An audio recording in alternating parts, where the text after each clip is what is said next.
Sabe, geralmente quando a gente pega um manual de instruções de um equipamento muito complexo ou até mesmo o resultado de um exame médico, a gente tem uma expectativa muito clara de exatidão, né? Ah, sim. Uma precisão absoluta. Tipo preto no branco. Exato. É como olhar para uma radiografia. Alguém quebra o braço, o raio-x mostra aquela linha branca e irregular cortando o osso, e o médico simplesmente aponta com a caneta e diz, olha, o problema está exatamente ali. E esse é o cenário ideal para a mente humana, sabe? A gente busca algo binário. É um fato ou não é um fato. Uhum. É quebrado ou não quebrado. É limpo, supervisual e inegável. E traz muito conforto, né? Existe uma segurança psicológica enorme em saber que as coisas podem ser medidas, categorizadas e, acima de tudo, resolvidas com um protocolo bem claro. Com certeza. Mas aí, bom, quando a gente muda de marcha e entra no campo da teologia antiga e alguém simplesmente menciona a palavra apocalipse, de repente, essa máquina de raio-x parece que entra em um curto-circuito terrível. Nossa, e como? É imediato. Pois é, a gente sai daquela precisão técnica que conforta e entra num cenário que, honestamente, no imaginário popular, pelo menos, é um filme de desastre, cheio de bestas, trombetas, fim do mundo, umas águas extremamente turvas. É quase a definição de dicionário para águas turvas, né? O próprio nome do livro já carrega um peso cultural que, imediatamente aciona um alarme de pânico na cabeça da maioria das pessoas. Certo. Então vamos desempacotar essa ideia, porque a nossa missão nesta análise profunda de hoje é justamente tentar consertar essa máquina de raio-x. Muito bom. E temos um ótimo material para isso. Sim, nós vamos explorar as anotações de um documento bastante meticuloso chamado Um Estudo Teológico e Bíblico de Apocalipse 1, versos 1 ao 4. O autor é o irmão Marcelo Oliveira, e o material examina esses 4 versículos inaugurais, mergulhando na origem real das palavras. E o que é fascinante aqui é a mudança de paradigma que o autor propõe logo de cara, sabe? Que a intenção original não era causar pânico, né? Exatamente. Segundo o documento, o primeiro passo para entender essa mensagem é olhar para a palavra que dá nome ao livro. O termo original grego é apocalipsis. E olha, etimologicamente não tem absolutamente nada a ver com asteroides caindo na Terra ou, sei lá, destruição global. Sério? E significa o quê, então? Significa literalmente desvelar, remover o véu ou manifestar algo que estava oculto. Nossa, ou seja, na visão do autor, o texto se propõe a ser uma cortina sendo aberta para mostrar a realidade? Não uma catástrofe cega para esconder o mundo nas sombras. É o oposto. Exato. É a ideia de uma comunicação precisa de verdades, sabe? O documento argumenta que o texto tenta trazer luz para o que está acontecendo nos bastidores da história humana. E isso nos leva a uma questão muito prática.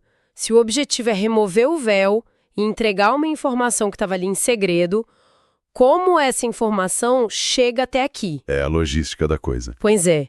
E o estudo dedica uma atenção enorme à engrenagem dessa transmissão. O autor detalha que o texto estabelece uma corrente direta, tipo uma cadeia de comando muito rígida. Sim, começa no topo. E isso, a mensagem se origina em Deus como Criador eterno, é repassada para Jesus na posição de Filho e Messias, que então a entrega por meio de um anjo a um servo humano, no caso o apóstolo João. E essa estrutura é fundamental na análise do autor. Ele destaca que Jesus funciona como o mediador absoluto, e cada passo dessa transmissão tem uma função específica para validar o próximo. Mas olha, confesso que isso me deixa com uma pulga atrás da orelha. Por quê? Se estamos falando da inteligência criadora do universo, por que estabelecer uma hierarquia de comunicação que parece tão, sei lá, burocrática? Deus, Jesus, um mensageiro angélico, para só então chegar um homem. Entendo o ponto. Por que não simplesmente inspirar essa revelação diretamente na mente de todas as pessoas que precisavam ouvir a mensagem ao mesmo tempo? Por que usar canais oficiais tão restritos? Olha, essa é uma crítica muito válida quando a gente olha com os nossos olhos modernos, né? A gente está super acostumado com a distribuição em massa de informações. A internet faz isso em segundos. É um clique pronto. Pois é. Mas, de acordo com o contexto histórico e teológico que o estudo levanta, essa cadeia não é um atraso burocrático. Na verdade, é um selo de autenticidade. Como assim? Pense em um memorando governamental de altíssimo sigilo. Para que o público confie que aquele documento é real e não uma falsificação plantada por inimigos, ele precisa de uma cadeia de custódia impecável. Ah, entendi. Como provas em uma investigação criminal, né? Que precisam ter um registro exato de quem tocou nelas em cada etapa do processo. Precisamente. O documento do irmão Marcelo argumenta que, ao detalhar essa progressão hierárquica, o texto antigo estava estabelecendo uma autoridade inquestionável. Então, não é só uma ideia aleatória? De jeito nenhum. A mensagem não é uma ideia solta, um delírio que o apóstolo João teve sozinho numa ilha e resolveu escrever. O texto afirma ter assinatura verificável do Criador, passando pelo Messias soberano, chancelada pelo mundo espiritual através do anjo, até chegar à pena do escritor físico. Caramba, isso cria um peso institucional enorme, digamos assim, para o que vai ser lido a seguir. Cria sim. Prepara o terreno. Faz todo sentido, uma cadeia de custódia divina. E bom, uma vez que esse memorando secreto desce por toda essa hierarquia e finalmente chega ao público-alvo, surge uma segunda dúvida gigantesca. Quem vai ler isso, né? Exato, quem está autorizado a ler isso e qual deve ser a reação? O estudo mergulha nisso ao analisar como o texto descreve os receptores da mensagem. O autor aponta que o documento é endereçado aos servos doulos. E aqui, a palavra original identificada no estudo é doulos. E é aí que a análise etimológica do documento traz um choque cultural muito forte. É uma palavra pesada, né? Muito. Doulos não carrega o sentido ameno de um funcionário ou de alguém que presta um serviço voluntário aos fins de semana.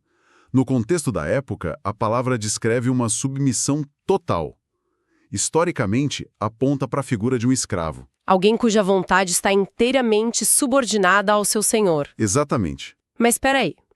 Aqui é que a coisa fica realmente interessante, mas também muito conflituosa. Para nossa mentalidade atual, a palavra escravo carrega um peso terrível. É associada a abusos, perda total da dignidade humana. Sem dúvida. Como o autor do estudo lida com o uso de um termo tão pesado? Não é assim no mínimo desconfortável ou até perigoso romantizar essa ideia de submissão cega a um texto religioso hoje em dia? É uma tensão inegável. Mas o estudo aborda isso não romantizando a escravidão humana, que era brutal no Império Romano, mas explicando o conceito de doulos como uma inversão de valores. Inversão de valores. Como assim? É que, na perspectiva teológica levantada pelo documento, ser um doulos de Deus significava, paradoxalmente, encontrar a verdadeira liberdade. Porque, na época, a alternativa era ser mentalmente e culturalmente subordinado ao sistema opressor de Roma. Ou aos próprios impulsos, sabe? Ah, entendi. Então, a submissão a um propósito divino superior era vista como um ato de lealdade e proteção. Exato, não de degradação. O servo aqui é aquele que se dedica integralmente a uma missão maior. Faz sentido. É uma lealdade voluntária baseada naquela confiança na cadeia de comando que a gente discutiu antes.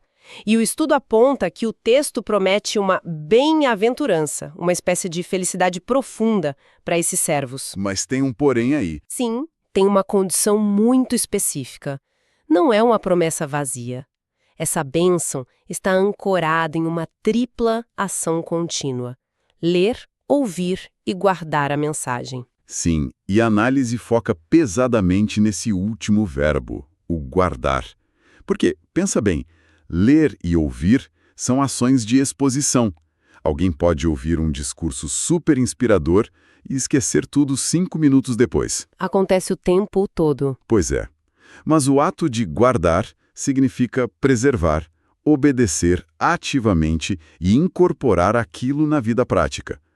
O estudo ressalta que o próprio apóstolo João é apresentado como modelo disso, alguém que testemunhou a realidade mesmo sob o risco de perseguição. Sabe, isso me faz pensar na montagem de um equipamento de sobrevivência.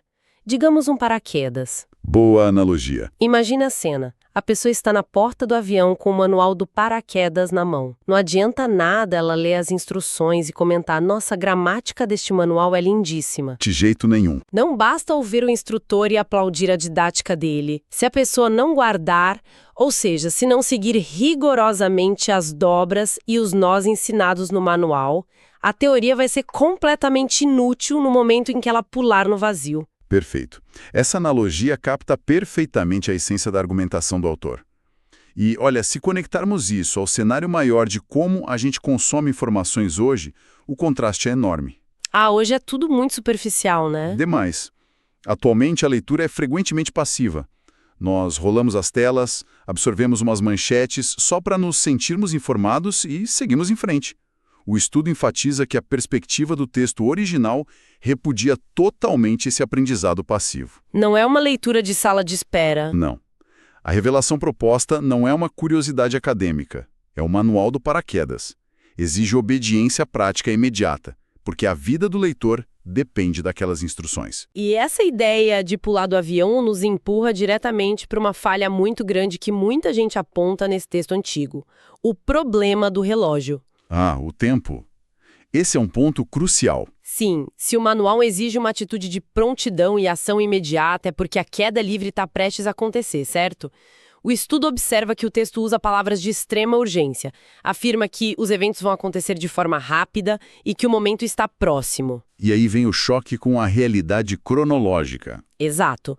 Convenhamos, o livro do Apocalipse foi escrito no 1º século. Já se passaram quase 2000 anos no calendário. Qualquer previsão que diga vai acontecer em breve e atrasa 2 milênios soa, para um cético, como uma previsão simplesmente errada. É muito tempo. Como o documento resolve esse buraco temporal? Isso levanta uma das questões mais vitais sobre como decodificar esse tipo de literatura antiga. O estudo resolve essa aparente contradição, explicando a diferença de como o tempo era compreendido naquela época. Não era só olhar para o relógio. Não. A análise mostra que a palavra original usada no texto para definir a urgência não se refere ao tempo do relógio, aos minutos e segundos passando cronologicamente. Refere-se a um conceito chamado kairos. Kairos, o tempo oportuno. Isso. Enquanto o nosso tempo cronológico mede a duração das coisas, de forma mecânica, tipo, quantos anos se passaram? O kairos mede a qualidade do momento. É a janela de oportunidade onde as condições estão perfeitamente alinhadas para que algo aconteça. Nossa, isso faz muito sentido se a gente pensar, por exemplo, na lógica de um surfista experiente. Como assim? Imagine que um surfista está no oceano, esperando para pegar uma onda gigante. Ele não fica olhando para um relógio no pulso, resmungando: a previsão disse que a onda tem que chegar às 14h15 em ponto, e já são 14h20. Não, o relógio de pulso simplesmente não importa ali. Exato, ele estaria olhando para o lugar errado. O que ele faz?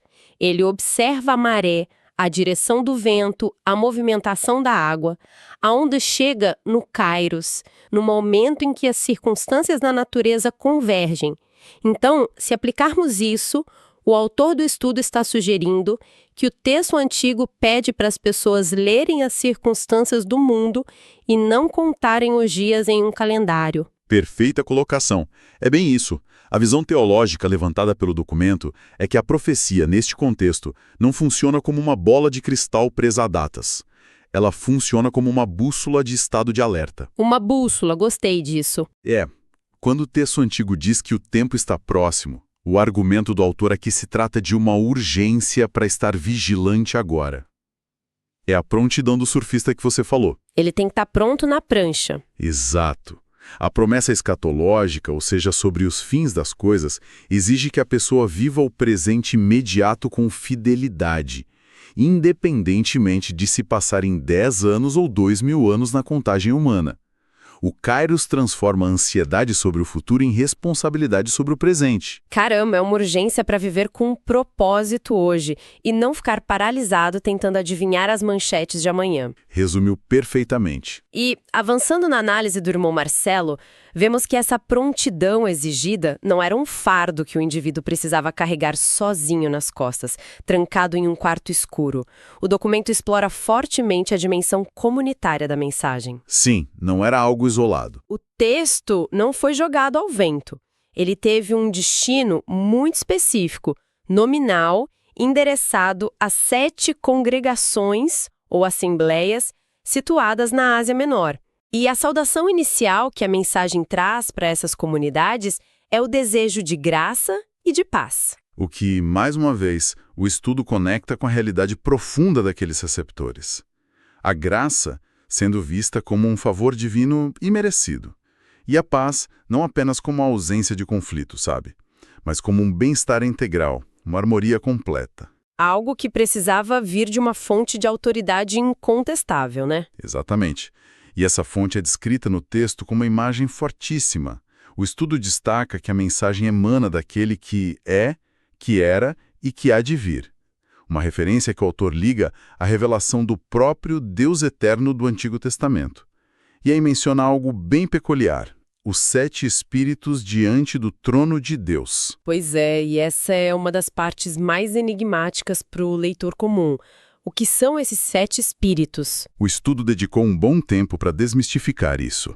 O autor argumenta que a menção aos 7 espíritos diante do trono não propõe a existência de múltiplas entidades fragmentadas. O número 7, na literatura judaica e apocalíptica da época, funcionava como uma ferramenta literária. Era um símbolo absoluto para perfeição e totalidade. Ah, então não são 7 entidades literais separadas. Não. Segundo o estudo, o texto refere-se à completude e aos múltiplos atributos de um único e onipresente Espírito Divino atuando em favor daquelas comunidades. Então, o que tudo isso significa, no fim das contas? Para tentar visualizar essa análise do autor sobre os 7 espíritos, será que a gente pode usar a analogia de um prisma de vidro? Um prisma? Como assim? Pensa comigo. Se a gente pegar um feixe de luz branca, que é puramente uma coisa só, e fizer atravessar um prisma, essa luz única se refrata. Ela se divide em espectro completo de 7 cores visíveis. A luz original não se multiplicou em várias luzes independentes. Ela apenas teve a sua totalidade revelada através do prisma. O número 7 nesse texto antigo funcionaria como esse prisma literário para mostrar as diferentes facetas da mesma divindade operando. A analogia do prisma ilustra muito bem o argumento teológico do autor. Muito boa. O prisma literário revela a riqueza inesgotável dessa presença divina que orienta as congregações. Mas olha, tem um detalhe nessa seção do estudo que é crucial.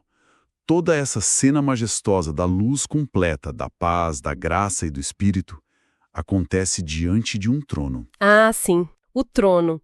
E aqui eu vejo um conflito histórico brutal. Qual conflito? Bom, receber um memorando prometendo graça e paz emanadas de um trono espiritual pode soar muito bonito na teoria, mas e na prática? O estudo contextualiza que essas pessoas estavam sob o domínio esmagador do Império Romano. Receber votos de paz quando se é perseguido ou até executado por não adorar o imperador não soa um pouco fora de tom? Como uma mensagem abstrata de paz resolve a vida de alguém cuja comunidade está prestes a ser destruída pelas legiões de Roma? É uma pergunta excelente.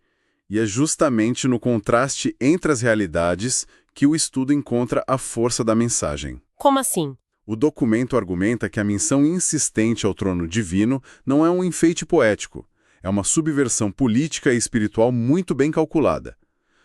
Pense no impacto psicológico.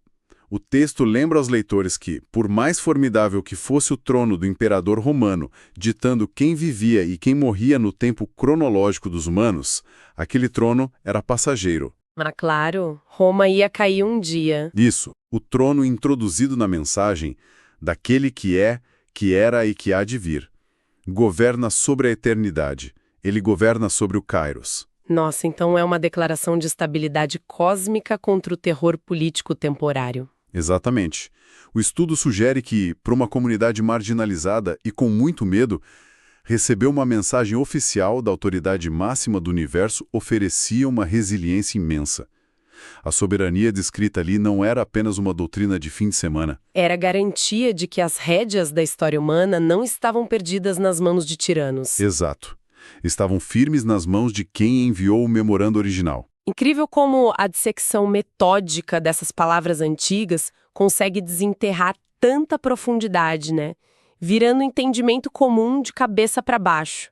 Amarrando a nossa jornada de hoje, o trabalho de pesquisa estruturado pelo irmão Marcelo Oliveira tenta provar de forma bastante persuasiva que esses 4 versos iniciais não são apenas um bom dia formal. Longe disso. Eles formam as vigas de sustentação de todo o edifício. Sim. E a conclusão central do documento é que o texto se apresenta como uma comunicação intencional, com uma linha de custódia inquebrável e um objetivo muito focado na transformação prática. A perspectiva do autor insiste que o livro não pede leitores ociosos. Ele pede participantes dispostos a guardar e aplicar as instruções. É um chamado à ação e não um convite ao pânico. Ao entender que a mensagem original prioriza a prontidão do tempo Kairos e a força comunitária de um decreto que se sobrepõe a qualquer império terreno, a leitura muda completamente. Muda o foco, né? Sim, pelo menos segundo a análise do autor, o foco deixa de ser a ansiedade sobre bestas imaginárias e passa a ser o desenvolvimento de uma capacidade resiliente de enfrentar a realidade presente. E transforma o que era para ser assustador em uma proposta de lucidez e ancoragem muito raras. A lente do autor busca, afinal, trazer consolo onde antes o senso comum via apenas desordem e caos. E isso nos deixa com um último ponto para reflexão sobre tudo que dissecamos do estudo. Para encerrar e deixar uma ideia ecoando com quem nos acompanha, vale voltar à primeira palavra que abriu a nossa discussão, Apocalipse. O desvelar. Isso. O ato puro e simples de remover o véu e enxergar a realidade nua, sem as ilusões que a cobrem. Não como o fim trágico das coisas, mas como a revelação daquilo que é genuinamente real. Trazendo isso para a esfera prática de hoje, fora dos antigos impérios de Roma, é interessante questionar quais seriam os véus espessos do nosso próprio século. Uma provocação muito oportuna. Quais cortinas nos impedem hoje de ver as coisas como elas realmente são? Será que a avalanche interminável de dados e notificações age como um véu de ruído? Ou talvez o cinismo constante que a gente aplica a tudo, aquela necessidade de consumir informação de forma rasa, sem nunca guardar nada de substancial? É o nosso próprio império de distrações. Pois é, fica o questionamento para todos refletirem. Que tipo de cortina invisível precisa ser urgentemente desvelada nas próprias vidas? E não para prever um futuro apocalíptico, mas para reconquistar a clareza sobre o presente. Porque talvez, só quando removemos essas distrações, conseguimos olhar para a nossa própria radiografia interior e entender com precisão clínica o que realmente nos mantém de pé. Um abraço e até a próxima análise profunda.